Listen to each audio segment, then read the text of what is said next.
और अगली खबर, अब बात करेंगे कैसे राज्य की जहां चुनाव है और चुनाव से पहले बढ़ते क्राइम की वजह से जमकर बवाल है।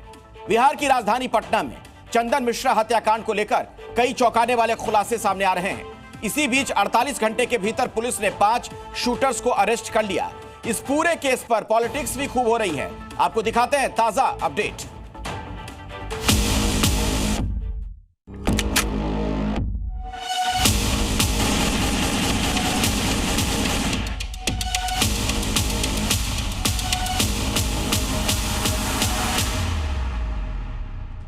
एक अस्पताल में घुस करके 5 लोग बिना चेहरा ढके हुए they come, they kill and they walk away.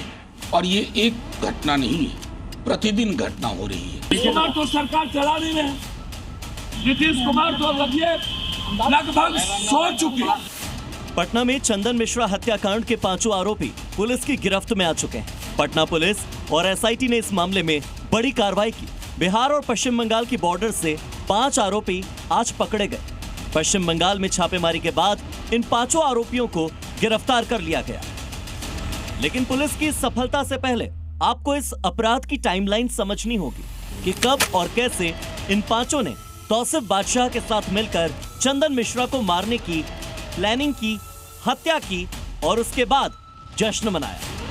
17 जुलाई सुबह 7:14 प्लानिंग करते नजर आए आरोपी। ये फुटेज समनपुरा गली का बताया जा रहा है। हत्या से पहले प्लानिंग की, बातचीत की और फिर वहां से ये आरोपी पारस हॉस्पिटल के लिए निकल गए। और फिर चंद मिनटों के बाद सुबह 7:24 पर हथियार के साथ आरोपियों ने आईसीयू में एंट्री ली और कमरा नंबर 209 में घुसकर चंदन मिश्रा पर ताबड़तोड़ गोलियां बरसा दी। और फिर बड़े आराम से बेखौफ होकर 5 शूटर्स वहां से निकल गए। इन शूटर्स के चेहरे पर रत्ती भर भी न तो डर है न खौफ है। वो जश्न में डूब गए। सुबह 7:25 हथियारों के साथ जश्न मनाते हुए ये बाहर निकले और फुल मस्ती के साथ हाथों में हथियार लहराते हुए जश्न मनाने लगे। वहां से भाग निकले। इन शूटर्स को लीड कर रहा था तौसीफ बादशाह। पुलिस ने तौसीफ बादशाह के ठिकानों पर ताबड़तोड़ रेड मारी और उसकी मां नादिरा परवीन से पूछताछ की। लोगों को जो अंदर खाने सूचना है उसके अनुसार पुलिस ने संदिग्ध को हिरासत में लिया है और पूछताछ को आगे बढ़ाते हुए इस मामले के उद्भेदन में जुटी है। पारस हॉस्पिटल में घुसते हुए इन 5 अपराधियों में जो सबसे आगे चल रहा है वही सुपारी किलर तौसीफ बादशाह है। यही अस्पताल में चंदन मिश्रा पर हमले को लीड कर रहा था और हत्या के बाद सड़कों पर जश्न मनाने में ये सबसे आगे था। पुलिस और एसटीएफ पूरे बिहार में दबिश दे रही है और इन 5 आरोपियों की गिरफ्तारी के बाद अभी भी सबसे बड़ी सफलता मिलनी बाकी है, यानी कि तौसीफ बादशाह की गिरफ्तारी, क्योंकि तौसीफ लगातार पुलिस को छका रहा है। प्रवेश किए थे, एक बाहरी बैठे हुए थे।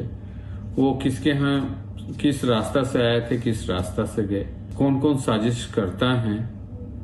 शूटर्स में से हम बोल सकते हैं कि शीघ्र ही आपको नजर आएगा, जिसकी पहचान हुई है उस पर कार्रवाई हो जाएगी। सीएम आवास से तकरीबन 3 किलोमीटर दूर पारस अस्पताल में जब गोलियां गूंजी तो राजधानी का सियासी पारा हाई हो गया। बिहार में आपराधिक घटनाओं को बढ़ते हुए देख करके, और यह पोस्टर आप देख सकते हैं ठीक राजद कार्यालय के गेट के बगल में लगाई गई है, जिसमें यह जिक्र किया गया है कि बिहार में काबा, और उसके बाद पोस्टर पे लिखा गया है अपराधियों का राजबा, फिल्मी अंदाज में अस्पताल में गोलियों की बौछार। ऐसे सवाल तो उठेंगे ही और उठने भी चाहिए, क्योंकि बिहार में 1 जुलाई से 17 जुलाई के बीच 51 हत्या की घटनाएं हुई हैं। 4 जुलाई को प्रसिद्ध कारोबारी गोपाल खेमका की हत्या हुई। 11 से 13 जुलाई के बीच पटना में वकील जितेंद्र कुमार की हत्या कर दी गई। रामकृष्ण नगर में किराना कारोबारी विक्रम झा की हत्या हुई और रानी तालाब में बालू कारोबारी रमाकांत यादव का मर्डर हुआ। 13 जुलाई को खगड़िया में जेडीयू नेता राजकिशोर निषाद को भी मार दिया गया और 17 जुलाई को पटना के पारस हॉस्पिटल में सजायाफ्ता कैदी चंदन मिश्रा का भी मर्डर कर दिया गया। सरेआम हत्या की खबरें पूरे बिहार के अलग अलग जिलों से आ रही हैं। किसी घटना में किसान और कारोबारी मारे गए तो किसी वारदात में राजनीतिक पार्टियों से जुड़े कार्यकर्ता। ऐसे में चुनावी माहौल के बीच इन हत्याओं ने राज्य का सियासी पारा बढ़ा दिया है। खास तौर पर राजधानी पटना में, जहां कारोबारी गोपाल खेमका की हत्या से शुरू हुआ अपराध का सिलसिला थमने का नाम नहीं ले रहा। पूरे भारत में हत्या के अपराध में बिहार टॉप 5 राज्यों में शामिल है। साल 2020 में अपराध की 1,94,698 घटनाएं बिहार में रिपोर्ट की। वहीं साल 2024 में अपराध की 2,11,089 घटनाएं बिहार में रिपोर्ट हुई। पटना में इस साल के पहले 5 महीने में 114 हत्याएं हुई हैं। मतलब हर 36 घंटे में पटना में, बिहार की राजधानी में, एक हत्या हो रही है। चारों तरफ अराजकता है, हत्या लूट की घटनाएं सर चढ़ के बोल रहा है। अब बताइए कि आदमी कहां जाएगा? घर में घुस के गोली मारा जा रहा है, चिकित्सालय में घुस करके गोली मारा जा रहा है, सड़कों पर गोली मारा जा रहा है। पूरे बिहार राज्य की बात करें तो हर दिन औसतन 8 हत्याएं बिहार में होती हैं। बिहार में अब भी रोजाना अपहरण के 30 केसेस दर्ज होते हैं। और पुलिस महकमे के मुखिया इस पर क्या कहते हैं, जरा ये भी सुनिए। घटना को यदि देखेंगे तो पिछले वर्ष जुलाई में 49 हत्याएं हुई थी पटना में, 49, सिर्फ पटना में 49 घटनाएं हुई थी। इस वर्ष अभी तक पटना में 14 घटनाएं 12 या 13 हुई हैं, तो ये 49 तो नहीं ही होगा, करीब 20 से 25 होगा। तो अब आप खुद ही समझ लीजिए, राजधानी में हत्या पर हत्या हो रही है और साहब को लगता है कि मैक्सिमम 27 तक आंकड़ा जाएगा। सवाल यह है कि क्यों जाएगा? ये कोई तापमान है जो ऊपर नीचे होगा? 27 से 28 तक जाएगा। पुलिस प्रशासन आखिर कर क्या रहा है? आंकड़े गिन रहा है।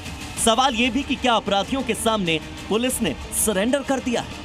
पटना से प्रशांत झा, सुंदरम और रजनीश के साथ ब्यूरो रिपोर्ट, जी मीडिया। जी न्यूज़।